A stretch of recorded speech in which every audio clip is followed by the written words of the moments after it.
Bonjour, aujourd'hui j'aimerais donner un petit coup de gueule concernant les consultants football à la télévision. Il y a 40 ans et des poussières, apparaissait Pierre Cangioni et son téléfoot. Depuis, le football et la télévision ont bien changé. Canal+ a été le précurseur en la matière avec son football et cinéma au milieu des années 80. Puis ces dernières années, le paysage audiovisuel sportif a explosé. Eurosport, l'équipe 21, beIN Sport, SFR Sport, j'en passe et des meilleurs. En parallèle à tout cela, la mode des consultants est apparue.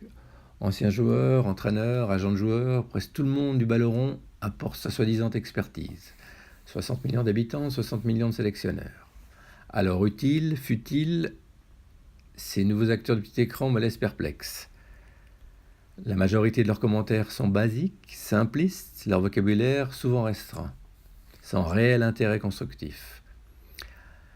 Des exemples, on va prendre SFR Sport.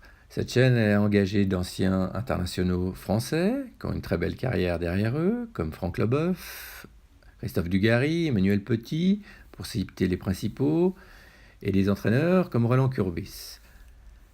En les écoutant, j'ai l'impression d'être à une réunion d'anciens combattants, racontant leurs souvenirs autour d'un verre. Car on les voit, on les entend partout. Télévision, radio, journaux, on nous les sert à toutes les sauces. À croire que leur avis est parole d'évangile ou presque. Toujours sur SFR Sport, j'ai suivi le match Arsenal-Chelsea il y a quelques jours avec Jérôme Breton aux commentaires. J'avoue qu'au bout de quelques minutes, j'ai dû couper le son. Ce monsieur je sais tout est ce qu'on appelle dans le jargon du football un docteur dans toute sa splendeur. Alors qu'est-ce qu'un bon consultant ? Est-ce que d'anciens footballeurs ou entraîneurs de haut niveau sont forcément des consultants de qualité ? Pour suivre depuis pas mal d'années les différentes retransmissions de matchs sur les chaînes sportives, j'ai rarement entendu un consultant digne de ce nom, c'est-à-dire quelqu'un qui amène un plus.